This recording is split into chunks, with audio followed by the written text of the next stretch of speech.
When you get pregnant, there's all these new rules about food to think about. Stuff you should avoid, stuff you should have, and it can be a lot to figure out. That's why we're so glad today to be talking with Madison Stewart.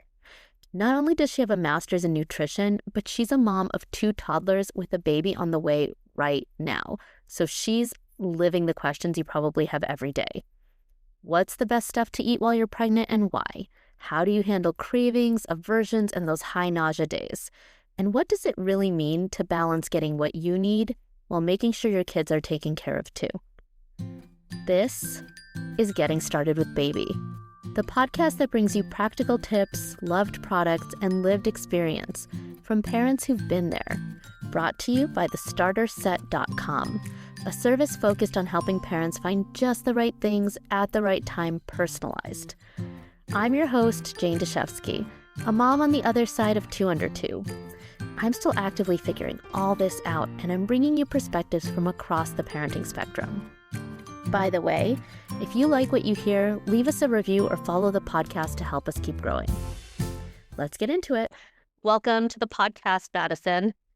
Thank you so much. So to get started, could you tell us a little bit about yourself and your family? Yeah, so I currently have my oldest just turned 3 a couple weeks ago, which 3 feels so old. And then my youngest is going to turn 2 in just a couple months. So they are 14 months apart. And then we are expecting baby number 3 due in June. Well, congratulations. That sounds like it is a busy and full house. Yes, it's full on for sure. You know, it's funny you said something about that 3 just starts to feel old. My son just turned 3 and I was like, oh no, I'm not going to have a 2-year-old anymore. Well, I'm like, you're kind of a kid now. Like the way he communicates, I'm like, no. Why are you like talking back to me? How did you learn how to do that? It's wild. Yeah, they don't call them 3-nagers for nothing. I know, right? I've learned very quickly. You have a master's in nutrition. You share content about nutrition on your Instagram. And I know you've told me that this is one of your favorite topics to talk about. How did you get into that? I remember I loved making myself healthy meals at such a young age. And I had a friend whose older sister had talked about being a nutritionist. And so that's where I heard about it. And I never looked at anything else since 7th grade. That's amazing. It's amazing to have that certainty from such a young age and to be living that. In this day and age, what healthy is can get so skewed and there's so many voices. How are you thinking about it, especially as you're currently pregnant right now? You're totally right. You can scroll and have completely conflicting information and both of it makes sense. And so I feel when I'm pregnant and postpartum both, I feel like I'm a little more robotic is probably the best word I can think to use about it. Because I'm just literally thinking, okay, these are the nutrients I know that my body needs. And so I kind of am just almost a tick box in my head of like, okay, I've hit this and this and this for the day. What else do I need to hit? But it can be so hard and confusing to figure out what am I supposed to eat? How am I getting my protein in? All of those things. Can we just for a minute talk about protein? It's just exploded. It's exploded as a topic. Yes. So many people think they need the supplemented protein. You don't need supplemented protein. And so much of that is causing inflammation in your body. You can easily get protein in your diet. If you're really focused on 3 main meals, I mean, you're pretty much hitting your protein right there if you're doing it right. But we're just so convinced. I don't know if it's the fitness industry that's done a really good job, but you need to have the protein Pop-Tarts and the protein shakes and the protein bars. And it's crazy. It's so important, especially for postpartum moms and their recovery and your milk supply and all the things. But you also want quality in your food, and so it is really tricky when you're told you can have a protein Pop-Tart. Like, what, a protein Pop-Tart? Are you kidding me? Have some cottage cheese, have some chicken. So you are not pro protein Pop-Tart is what I'm not. Let it be said, not pro protein. Okay, fair enough. That does sound like one of those Frankenstein products. No, truly. No judgment. Our ancestors would be like, that's not food. So you mentioned that especially when you're pregnant, you're really thinking about hitting particular components of your meal and nutrients that you need to help baby grow. What are those nutrients that you're thinking about? And what does that actually look like on a plate? Yeah. So my thesis work was in postpartum nutrition. And so it has been so interesting, like postpartum depression, sorry, small tangent, postpartum depression and postpartum anxiety. So many things are so heavily affected by so many factors. And I never would want to diminish postpartum depression, but it can certainly reduce risk if you are getting the right nutrients in your body. And so choline is one big one during pregnancy and during postpartum that you want to be eating. Eggs are one that are, and you're actually hitting a few with eggs. If you can stomach it during pregnancy, eat eggs. But postpartum, just have them every morning. You're checking a few boxes with eggs every single morning. You want to be having vitamin D in your diet, iodine with dairy or iodized salt, high protein, high fiber, iron, omega-3. When you're listing all those nutrients, you're like, okay, yeah, how do I eat that? But Yeah. you're eating your eggs, you're eating your red meat in moderation altogether. You're having your chicken, your greens. I mean, if you're eating whole foods, you're hitting all of those. And so it's just, if you're prioritizing just hitting eggs and sourdough for breakfast and then some chicken and vegetables and rice for lunch, and fish, having fish in your diet, it just feels like we overcompute to the nth degree. And if you're sticking around the edge of the grocery aisles, like all of those things that you hear that are kind of just an oversimplification. And you mentioned some specific omega-3, choline. Why are those particularly important? For different reasons and depending on pregnancy versus postpartum, but omega-3 fatty acids, while you're pregnant, are so important for baby's brain development, so important for your body support. And then when you are postpartum, reducing inflammation, and that's one that's huge on reducing risk of postpartum depression. And it's hard because for pregnant women, you hear don't eat sushi, don't eat fish because you don't want mercury. But salmon, cod, shrimp, those are all completely safe to eat while you're pregnant. But I feel like it's so easy to have those misconceptions. And then choline is so good for baby's brain during pregnancy. And then also if you're breastfeeding, they're getting that in your breast milk. And then that's another one that's helping with neurotransmitter production, which is another one for postpartum depression. So it's crazy the way that your nutrition is literally supporting your body. For many women, as they get pregnant and give birth and postpartum, there's also like a lot of potential to put certain rules on yourself about what's a good thing, what's a bad thing. How should women be thinking about that? Well, there's, of course, the don't eat fish during pregnancy. What are some other ones? Oh, soft cheeses are a big one. I've had plenty of people tell me, oh, you can't have brie cheese or whatever, but it's not about it being a soft cheese. It's about it being pasteurized. And actually, most cheeses are pasteurized. Well, you can find the label pretty quickly. When you're postpartum, there's definitely that pressure of wanting to bounce back for some women, or just in general, you don't feel like yourself. Your blood sugar is so sensitive when you're postpartum. And so you can really easily get into this cycle where you're not sleeping, your blood sugar is not regulated. And so you're starting to crave sweeter food. And it can kind of lead you down a really bad rabbit hole. I'm so bought into 80/20. Whole foods, make that the bulk of your diet, and then schedule in that little sweet thing. And you can enjoy that at the end of the day or whatever it is, but not letting yourself get to this place of, oh, this is so bad and now I'm bad and now I'm not going to be successful or whatever it is. I think that you can have more success the more you come at peace with food in general and not letting it be this good, bad, slap myself on the wrist, reward myself, to, discipline myself. I think it can get really toxic, especially for women, especially when pregnancy and postpartum are times where your body is not the same. It's mentally so hard. So yeah, I think it is that robotic mindset, a little bit of just thinking okay, what nutrients does my body need? And you could Google go on Chat GPT, give me a brief explanation of what my body needs postpartum, and just having a little understanding, I think would be such a game changer because then you understand why. So you yourself have experienced pregnancy multiple times, postpartum multiple times, active parenting, currently pregnant. How does your thinking about nutrition change as you go through those different phases? And your relationship with food, does that change as well?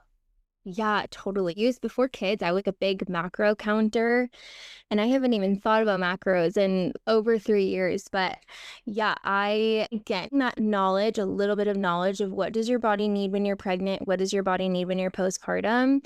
I think that makes me in those times be so acutely aware, especially when you're postpartum. I think there's so much grace that just has to be given during pregnancy because there's so many factors that can affect your ability to eat, like aversions and all of that. I have experienced, most of my friends experience as well, but postpartum, I'm just so acutely aware during those times. And so while I love an 80/20 during pregnancy and postpartum specifically, I think I am definitely more just focused on how can I replenish nutrients? How can I support my body? And then outside of that, when I'm not freshly postpartum, I don't stress. I'm not counting anything.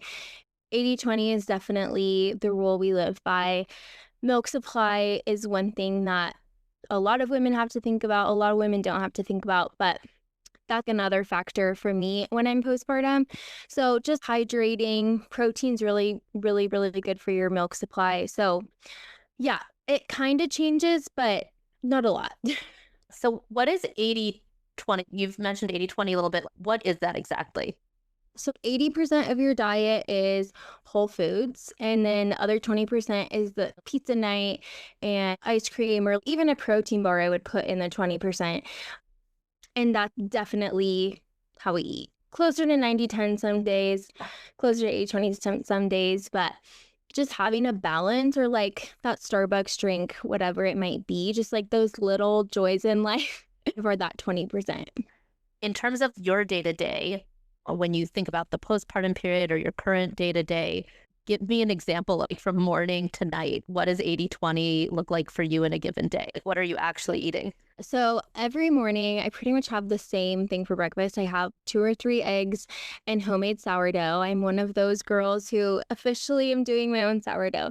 So I'll do Did that. that happen during COVID or No, I before? actually tried a few times and failed.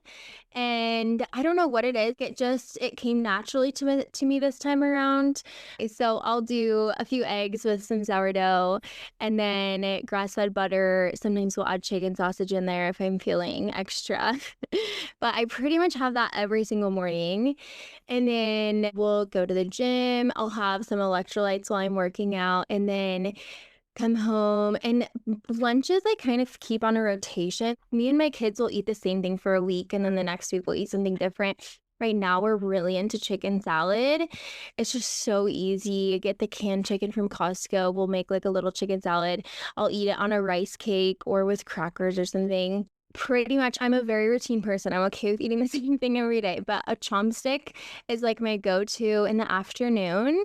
And then I cook for dinner, and I really try and keep that different. I love looking at recipes. So I'll cook something for dinner, but pretty much every night we're doing a homemade dinner, whether it's like some kind of pasta, some kind of meat and vegetable, but I try and keep it exciting. I have a huge sweet tooth, so I love to have my big, I don't know if you've heard of the squashies candy. It's No. like a gummy candy. I would say once a month I'll go have my husband go to the gas station and get me some squashies. It's just really, you have to write it down and try them later. They're so good. But anyway, so sometimes I'll have a sweet treat like that, and then other times I'll make my collagen hot chocolate.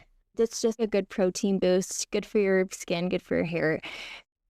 Did you experience, we've talked a little bit about your own pregnancy, you're dealing with some unique things like food aversions, cravings, etc. Did you experience any food aversions or cravings? And how did you work that into what you were thinking about nutrition wise? I cannot complain compared to mostly everyone, because most things were totally fine for me. However, I have so many friends who are pregnant right now or have been pregnant and had just horrible experiences. They could only eat like an Eggo waffle. If you're one of those moms who can only seemingly tolerate an egg, a waffle, what do you do? I think that the main thing, and I heard someone say this and it stuck with me so much, is to remember that baby is so resilient.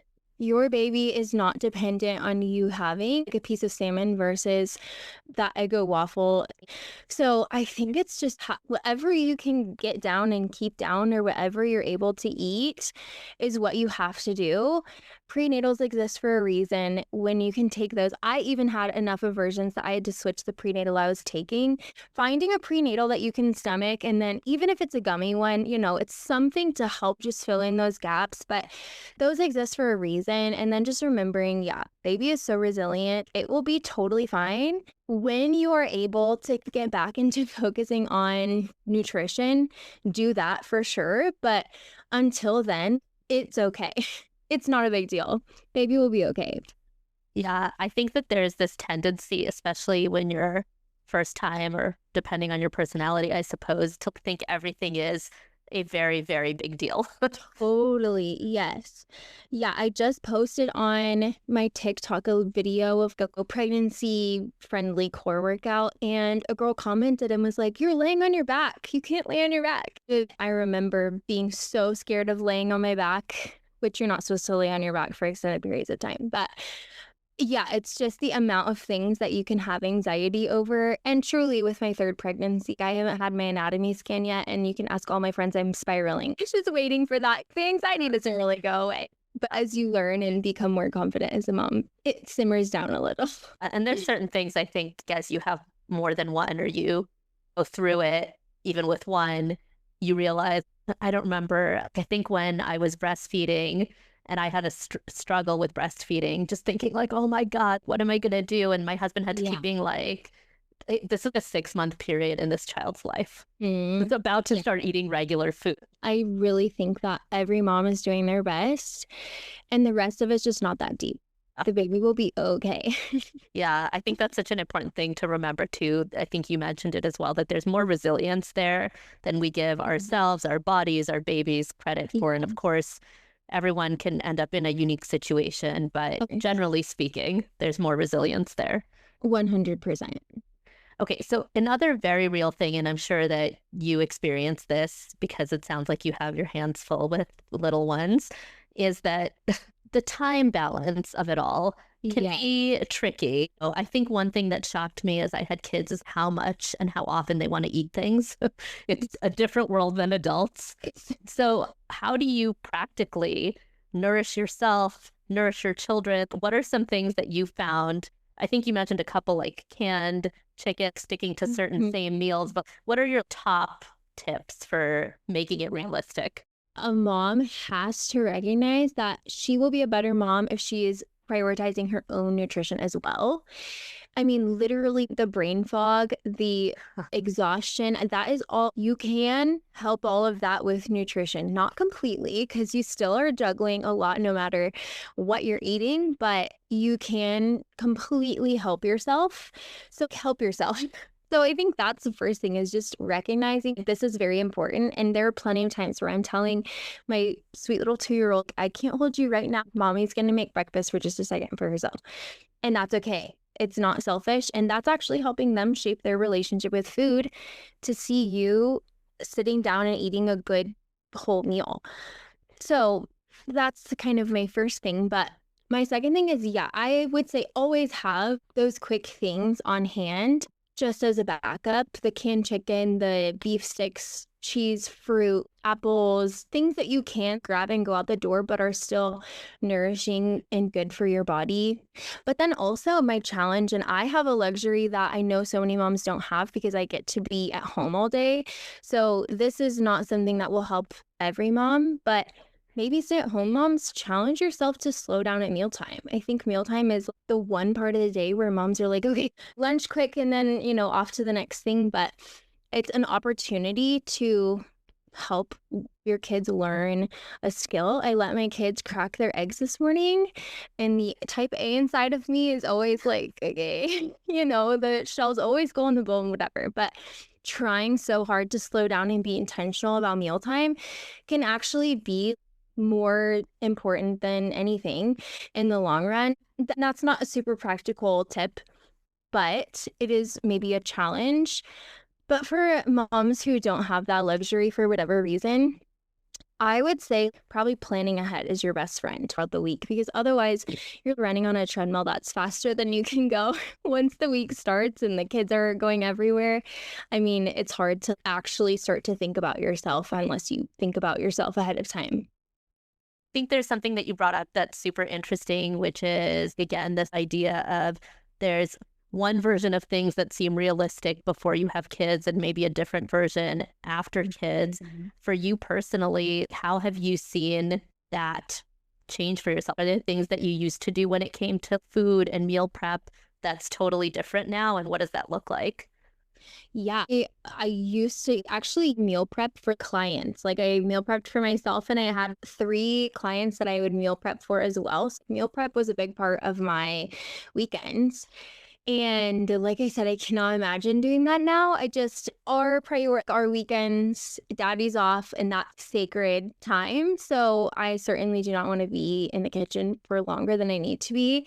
So that is way different now than so my prep, I mean, Costco or Sam's Club's probably a mom's best friend for that reason, because the Costco has these grass-fed Polish sausages that are essentially like an adult hot dog, but better. Grass-fed has more omega-3 fatty acids, so it's just a better if you can get grass-fed. Grass-fed is a good higher quality option. So I love like having a grass-fed, essentially a hot dog, dipped in ketchup. So you just have the go-to quick things that are still a good option. And so that's a lot of times what lunch looks like for us because we're getting home from the gym, we're doing lunch, and then we're doing naps. And so having kind of those like quick options that you can figure out. And I share a lot of that on my socials as much as I can through grocery hauls and stuff.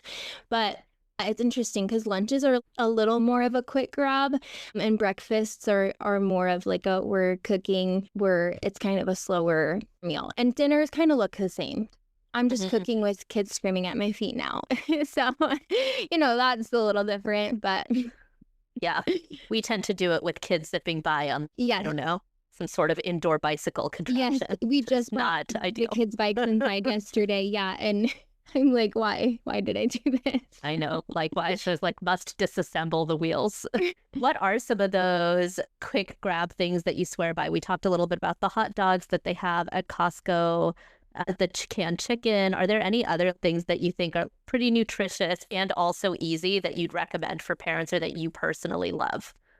Yeah, so I go in phases with things, and then once I'm sick of that, I'll move on. I'll forever associate this quick meal with being freshly postpartum. But when I had just had my second, basically 2 babies at home, I would have like an actual protein shake, but I would pour it and make a more glorified protein shake over ice with a banana and peanut butter. Banana's adding a little bit of fiber, but not the most nutritious thing ever, but it was quick. I craved it. I was postpartum in the summer and it was so filling, really like 40 grams of protein. I just really looked forward to lunch. Now that I'm talking about it, I'm like, I need to go buy those shakes. But we really like the Jocko Willink protein shakes. They're grass fed as well. So not all protein shakes are created equal. So if you're looking for a good recommendation, I really like that one. But that was when Costco has these chicken melts that, again, when I was really early postpartum, those were a good, easy grab on days when I just did not have time to cook. They're 10 grams of protein. It's not a full meal, but if I was starving and knew I couldn't put something actual together until, a couple hours from now, that's a good one. But just perusing Costco. They've got their stuff, the Polish sausages. We really like the chicken salad. Even Kodiak cakes are really easy to whip together. So, as a mom to soon to be 3, is there anything that you still have that was just a game changer for your family? Yeah, a couple of things. I would say our stroller, which feels like, I don't know if that's a great recommendation, but the Zoe stroller specifically, when we had our second, it's the side by side. Walking has been my mental health saver since becoming a mom. And I just think investing in a good stroller, it was everything. What else? Oh, the Solly baby wrap. It's tight to your chest. You can hold baby right here. And I've never been a big baby wearer once my kids get past the newborn stage.